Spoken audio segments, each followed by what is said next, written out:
Hi, my fellow Sagittarians. Welcome to your November 2015 General Tarotscope. It's Raina here, and I think that this is a very social month for us, as well as a few 12th house things that are very woo oriented and not necessarily things that are on the conscious level. And let me talk about some of that woo that's happening because the month begins with the sun in the 12th house, which is the house of the unconscious. So it's shining a light on the dark corners, going up in that attic of our psyche and shining that flashlight into stuff that maybe we have repressed for quite a while. Some of this may show up in kind of flashes that you have.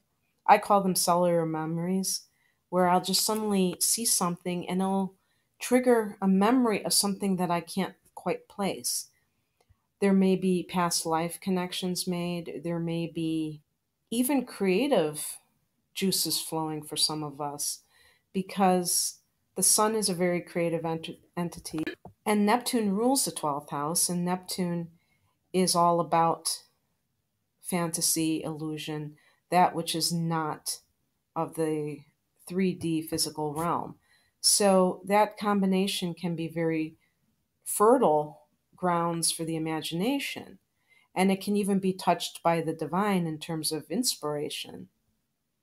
I remember the late Wayne Dyer saying, inspiration, the spirit that comes from that word. And that is really what it's all about sometimes. And that's really a wonderful source of some of the best ideas that we have.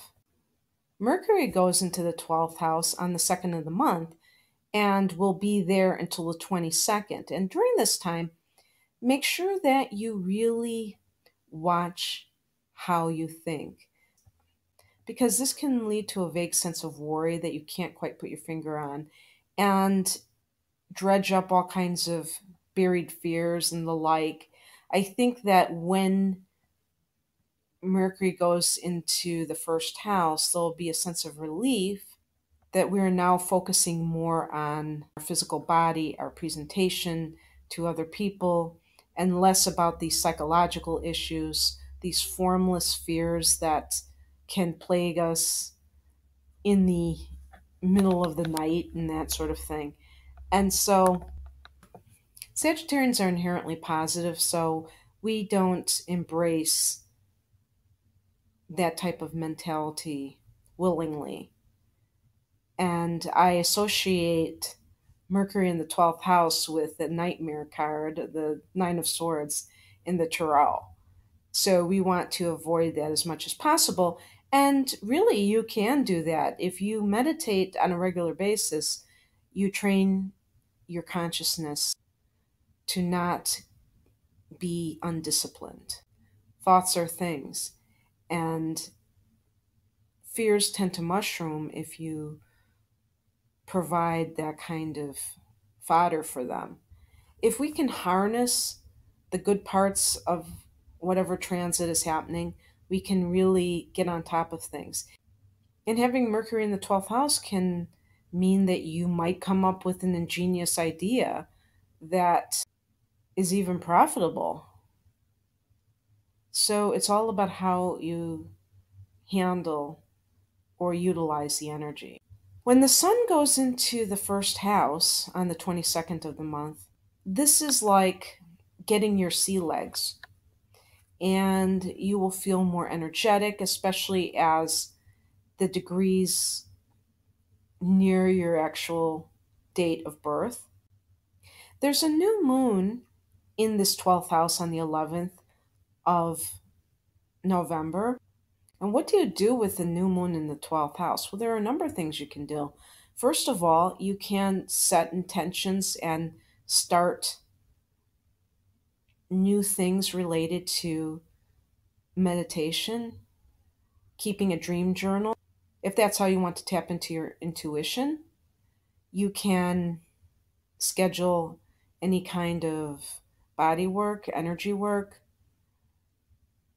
or decide I'm going to become a healer myself. You can even, this is a great time to create your meditation schedule and related types of activities.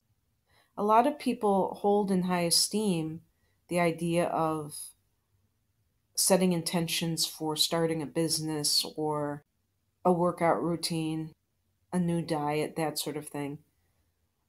But spiritual goals are important as well. And actually, to set these intentions for spiritual goals can lead you to accomplish those more worldly goals that may even be a source of income for you in the future. When Mercury goes into Sagittarius on the 20th of the month, you get your mojo back. You get feeling like you're on point in how you communicate. There might be less fogginess, less spacey dreaminess that Mercury in the 12th is wont to produce. And it's great for self promotion. It's great for anybody who has to interview with an employer or someone who is trying to sell their wares, sell themselves as a consultant or the like. And the full moon is occurring on the 25th of November, and this will be in your seventh house of relationships. And the full moon is occurring on November 25th at 3 degrees Gemini, and that is in the seventh house of relationships. So, something coming to light, something coming to a head, or something coming to fruition. This could be a time when people who are dating get engaged, or people who are engaged get married. This can be a time when some find out something about a partner that they didn't know. At the start of the month, Venus and Mars are both in Virgo, which is the 10th house, and they will be triggering career related matters. Their influence is a lot different because Venus gives more charm in one's career and makes one more attractive as either an employee or as somebody who is running the show. And Mars lends a lot of enthusiasm and energy to pursuing one's career. So when these planets go into the 11th house, Venus will be going there on the 8th and Mars on the 12th. They will be doing the same thing to the house of friends, groups, and hopes and wishes. So this, I think, coupled with the new moon in the 12th, can be a great time to focus on your ideal life, the life of your dreams, really.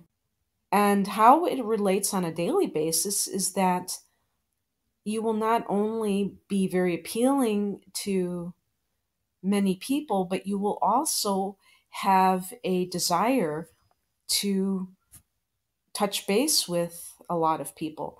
And in terms of one's career, this can be very helpful.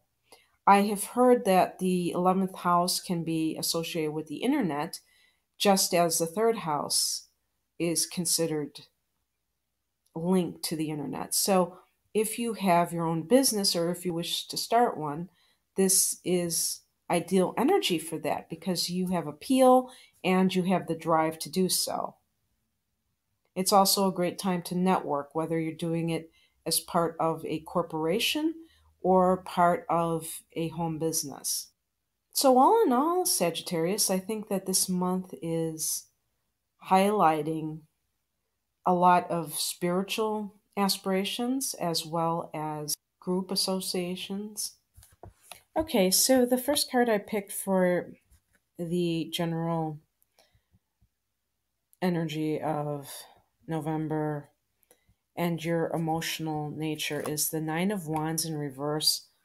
And so be careful of anybody who is overstepping their boundaries during this time. And I think that because of all that 12th house activity, there will be almost like a real sensitivity towards that you will maybe even realize at some point that something is happening that is not okay with you, that you kind of allowed to slide for a long time. The message from the universe is the Nine of Pentacles, which can really talk about financial stability. And this also can mean for those of you who are women that you are self supporting, you are enjoying your ability to provide a nice home for yourself.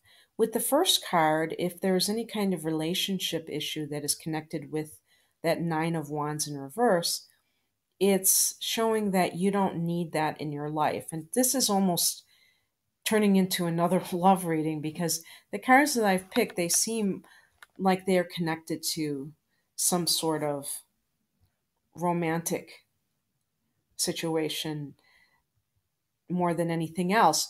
However, if the Nine of Wands in reverse relates to a work situation where you're just slaving away and you're not being given your recognition that you so justly deserve, this card is saying that you have more than enough to rely on within yourself, that you don't have to feel that you need this particular job in order to manage, that you are able to, if you were even thinking of like going on your own because of an unsatisfactory work situation, this card may be kind of nudging you in that direction if you have the means to do so. And this card is suggesting that you do. The two advice cards are, one of them is the Two of Cups in reverse and the other is the Empress. I think that this is the one that made me think that a lot of people are kind of having conflicts in relationships, and there may be infidelity for some people, and you just have to kind of realize that and not sweep it under the rug. I also believe that with that full moon at the end of November, that this will be painfully obvious for some of you. And the Empress card can mean that if you have been experiencing relationship issues, there will be a nurturing figure to support you in all of this. It could be a mother figure, it could be some other person as well. It could also be that you break up with someone in order to nourish yourself and to nurture yourself, that you decide that you are worthwhile enough to accept the best. And the outcome card is the Death card. So I do think that November for us Sagittarians will be a month of transition.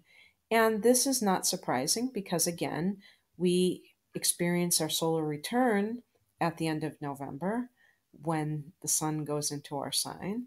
And this ushers in a whole new cycle. So I think that the Death card ends this reading on a great upswing. And I hope you enjoyed this reading. If you would like something personalized using your birth data, please click on the link below for a list of my services. I wish you a great November, Sagittarians. Bye.